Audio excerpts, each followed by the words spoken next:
going to do one final mic check for the media in the back. Mic check, mic check. Give me a thumbs up if you can hear me. Mic check. All good, all good, all good. Okay. Hold on 1 second.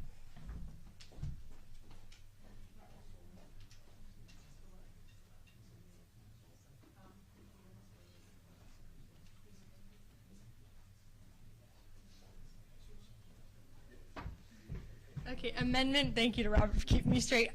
If you wouldn't mind taking a minute to silence any cell phones, we do have a lot of people in there and we don't want to be disruptive. That'd be super helpful. And at the end, if we do have time for questions, if that could just come from our media in the back, that would also be much appreciated. Thank you very much.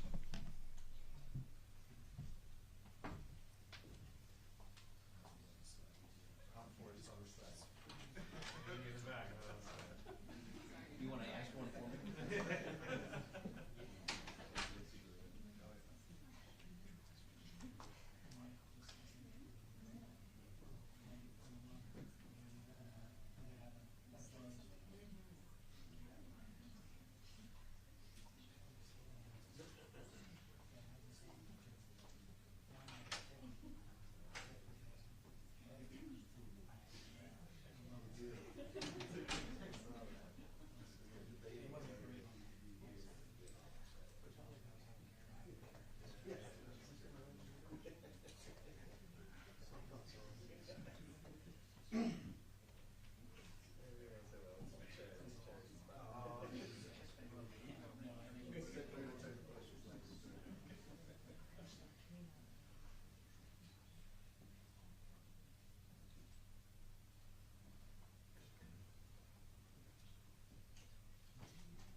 afternoon. Well, good afternoon.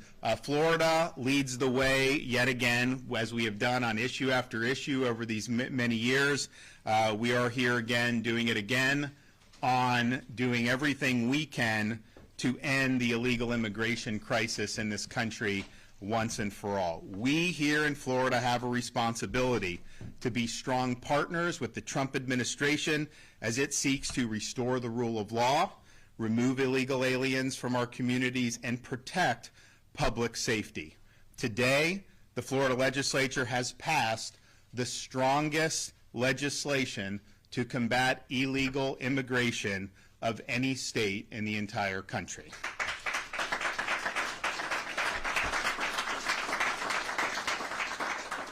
I want to thank President Albritton and Speaker Perez for meeting this moment, rising to the occasion, and for producing a product that reflects the values and aspirations of the voters who sent us here in the first place. Now, Florida has been leading on these issues, particularly when Biden administration took hold. They opened the border and created chaos, not just in those border communities, but all across the country.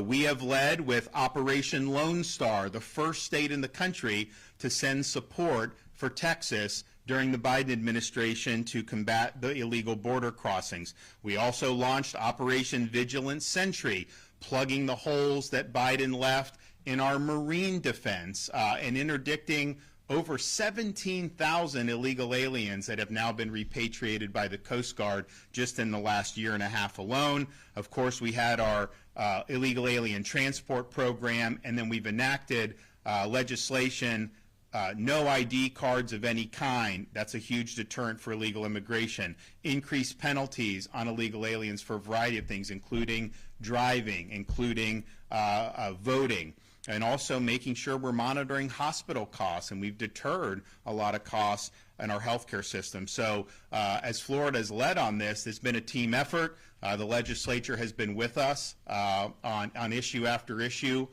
for really the last 4 or 5 years, really all the way going back to the ban on sanctuary cities 4 or 5 years ago. So I want to thank them for their partnership on that. And we've been moving forward even as this legislation has been debated. And, you know, I know there was a lot of twists and turns, but I like to tell people is like, you know, when you're on an airplane, sometimes you have turbulence, and like in the moment, you kind of think of it. The minute you land safely, you just kind of forget about it and you move on with your day. And this plane landed safely and securely and soundly. We're going to continue to do our part. Even as this was going on, we executed a so-called 287G agreement with the Department of Homeland Security and Florida Highway Patrol.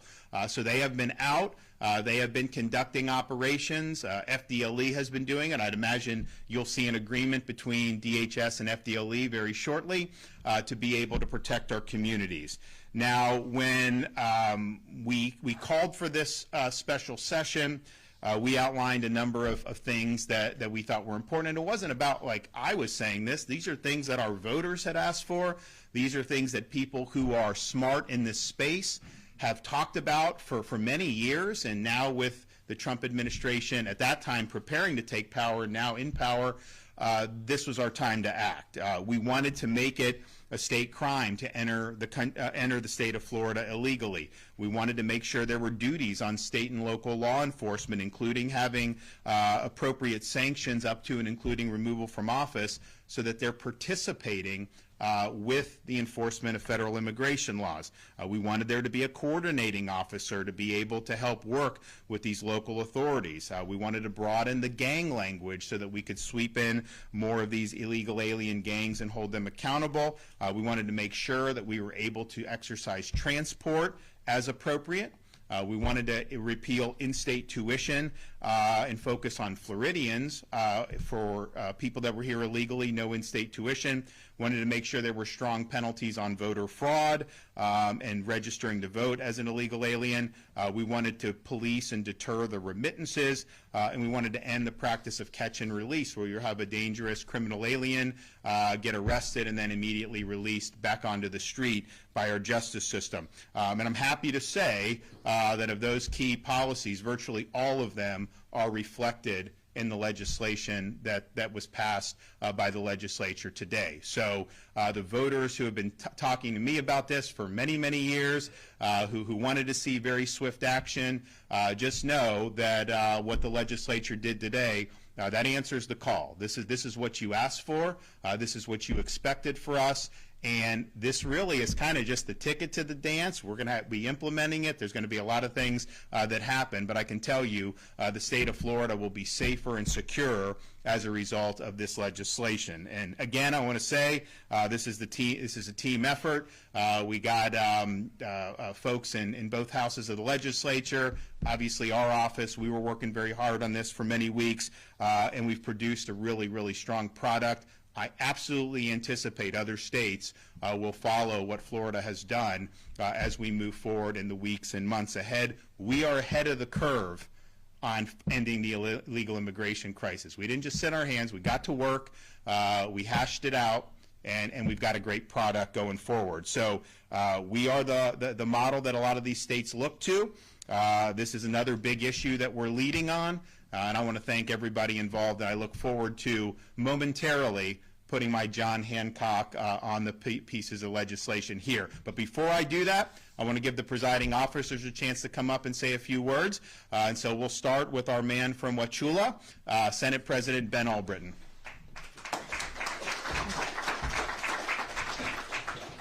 Good afternoon. This is a sunshine state, and today the light is shining brightly. We have taken incredible steps over the last 10 days to be with President Trump and work with his organizations, his agencies, our agencies here in Florida, to make a meaningful difference and really go forward and attack the challenge we have here with illegal immigration.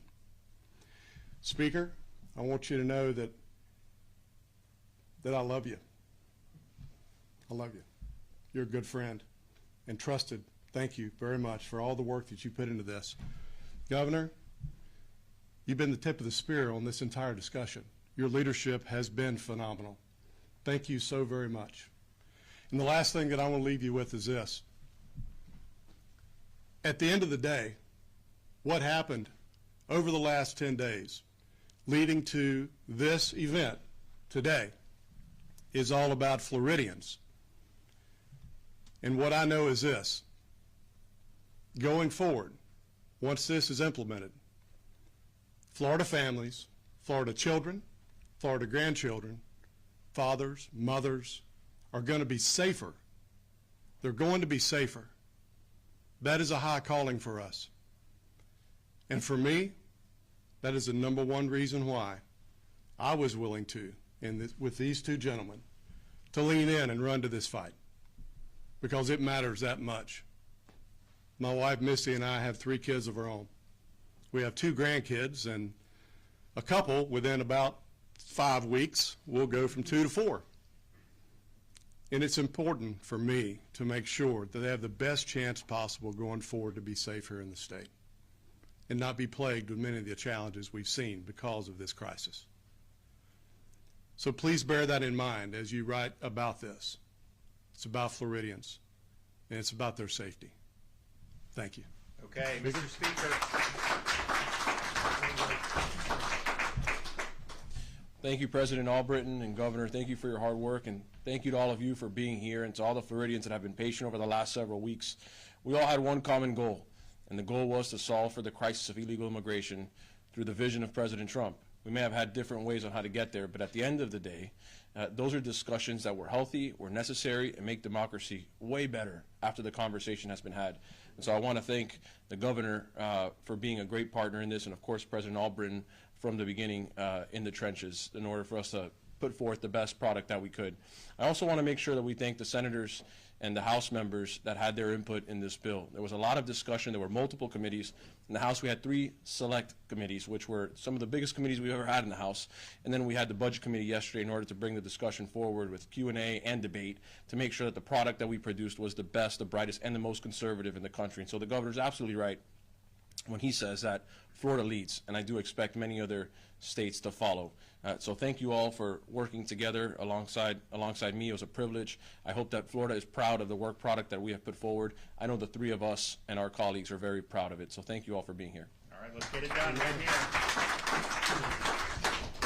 All right, so, okay. Here we go. Today is the 13th of February.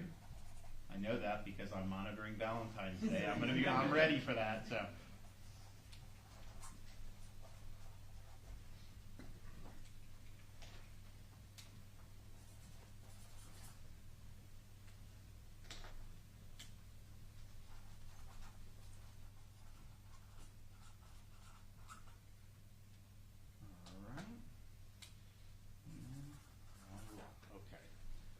Sir? Thank you. You, sir? Peanut Gallery? Anybody? Huh? Oh, yeah, okay. All right. Here you go. Great work. Big deal right there.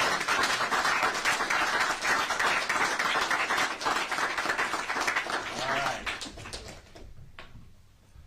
Well, I just want to thank both the leaders again for their hard work on this, and just also, to point out, we've had a lot of success in Florida. People are always, I meet all these legislators from other states because they're coming down here asking, kind of what's going on with all this stuff. And, we've had a lot of great folks to be able to work with. But, Ben and the Speaker, they've been here with me since day one. They weren't necessarily in the leadership positions then, but all these accomplishments, they've had a great hand in. So I appreciate that. I appreciate landing this product. And guys, buckle up, because this isn't just window dressing. We are getting to work. You are going to see a lot of things happening very quickly. Okay, any questions? Governor, I'm curious, when you made the call originally, had like 3 other ideas that you wanted to get done in special session. That was conduit reform, hurricane relief, and I think petition reform as well. We've got a couple weeks to go till regular session. You're going to push for those during the regular session? Of course, yes. So I've talked to both the presiding officers. They are going to overhaul the petition process and combat the fraud. I think we have broad agreement on that. I think the membership has agreement on that, and a lot of our supporters in the grassroots and even in the business community realize that that this thing has gone off the rails. So I'm confident that they're going to address that, and I think pretty early in the session from what I hear. The other issues, I stand ready to work with them positively on it, and I think they can get something done on it. On the hurricane stuff, we've got the people that have been approved for My Safe Florida Home, even a part of the thing. It ran out of money. I think the legislature has been supportive of the program. I've been supportive of it. And so my suggestion was, because, it does cost money, at least let's get those people off the waiting list. They've already been approved, had their inspections. They're just waiting for the money, who are in those hurricane-damaged areas, because if they're having to rebuild anyways, this way you help it and you get back and you have better resilience for future storms. So I think we'll be able to work through all those. I will say that doing this like we did with the immigrants is important, because DHS, Biden gutted it. Biden gutted ICE. So they're trying to kind of rebuild. And the fact that Florida, they're already leaning on us, but we're happy to help, especially in this intervening period before they can get all the resources flowing into those agencies. And so I think the fact that the legislature acted soon, you're going to see that pay dividends, and you're going to see states that lag on this. They're just not going to be able to have the same impact that I think this legislation will. Yeah, Governor, after Deputy Michael Hartwick was killed a couple of years ago by an illegal immigrant working for a state contractor, that your administration didn't hold the contractor accountable. That's not true. That is not true. Your investigation was 2 pages. That is not true. No. That's not true. We absolutely pursued. The reality was this was an out-of-state contractor. There was a lot of shady things going on, but they absolutely did pursue that. And so what you're saying is just totally false. What you're saying is totally false. Well, what did you guys do? What you're saying is totally false. Next. Governor, have you talked to the Trump administration? Are there plans to use the unauthorized alien transport program to deport people? Have you heard anything about how they plan to use that state program? Now So that you're there, in control? obviously, you know, our guys have been working with the DHS throughout this whole period. And that's why we have the 287G agreement. That's why we've got probably some more agreements from the state level going. I think you're going to see some sheriffs spring into action pretty quickly on that as well. But they're also in a situation where they have to stand up the training. They have to stand up some of the things. So you have to go through a certain type of course or tutelage before you can exercise the authorities under federal immigration law. That was decimated under Biden. They're now bringing it up. So we're going to go through that. We're now well positioned because we're ready to act. So as they get this online, we're going to spring into action. And that's true for all of these things. But I think that they have a lot of different needs. And again, our legislation is like, look, you have a duty, you know, to use, you know, your maximum efforts to be able to assist with this. Now, there may be some law enforcement that may not be able to do some of the things they want because it's just outside their purview. There's others that can. Highway patrol, I know we're going to be able to do a lot, and there's a lot that goes into it. Certainly the transport. So, for example, right now, if you're not qualified to do immigration enforcement, if you have an illegal alien that gets pulled over on the highway, you can call ICE. If ICE comes, they get them, no problem. But unless you're trained to exercise those authorities, you cannot, as the highway patrol, transport them to an ICE facility. That will change, obviously, as our troopers are trained in this. And so just think about it, like that's going to save, that'll save lives, quite frankly. If you get somebody that's driving drunk illegally here, even if ICE doesn't have anyone available to come get them, you can then just take them and get them in detention. That's a huge thing. And there's a whole host of permutations. But I think we're ahead of the curve as a state. We're working closely with them, particularly on the ground level. There's a lot of things that are happening in the agency because, quite frankly, I think, you know, Biden, he decimated the morale. Some of the people that were in the agency were almost like anti-ICE officers, like they didn't want to enforce the law. Morale was low amongst those who did want to enforce the law. So there's a lot of things that are in flux right now. And so as that gets landed, man, you got a great partner in the state of Florida. So I think what we've done is going to have really important repercussions, not just in the state, but really throughout the country. Foreign contracts that you Is have. there any plan to support? So yeah, so I went through the policies that we had kind of suggested at the beginning, and the one thing that's not reflected is the remittances. And I think part of it was just there was good feedback about, okay, you know, we didn't want to tax the remittances because I don't know that we could get the votes to do that. And then it's also you would be taxing legitimate remittances, right? So we wanted to just focus on the illegal remittances, but then to create like an e-verify bureaucracy, there were some concerns about that. So I think the remittances is an important issue. I'm for doing something about it. I think we've got to get to where we get a product that will be administrable, and maybe the federal government will take action on remittances. I think if they do something on remittances, then that would probably obviate the need for us to do it. Ideally, it really does need to be a federal issue. I know Oklahoma, maybe one other state, has tried to tackle it at the state level. I'm open to doing it if we can get a product, but what I don't want is, and it wasn't our intent, but if it's going to create a Byzantine bureaucracy to be able to ensure that someone's here legally, because most payments that are processed are just from normal citizens who are working normally. They can send payments outside the country. That happens. So you really got to check the employment status, and it ends up just being, I think, something that's that can get too convoluted. So there was good feedback on that from people not only in the legislature but also in different industries. And so we want to make sure if we do it, we get it right. So if we get a product that would work, you know, I would work with the legislature, see if we can do it. But I do think you could see some action on remittances federally. I mean, it seems to me it'd be a pretty low-hanging fruit. I know they've got a lot of different irons in the fire right now and some of the things that they're looking to do, but people have been talking about these remittances for a long time. You may even be able to do it administratively through the bureaucratic process, but at a minimum, you could throw that into the reconciliation bill that they're going to do and do it. So hopefully they will do it, but we'll be watching and seeing. but we got to do it. We got to do it right. And people had some ideas. You know, I looked at some of them. I think we got good constructive feedback on it. Governor, speaking of E-Verify, would you approve a measure to expand E-Verify to employers who employ less than 25 people? Of course. When I proposed E-Verify originally, I wanted it for all employees. The legislature at the time wanted to do 500 employees. I'm like, what? Then 250, and we got it down to 25.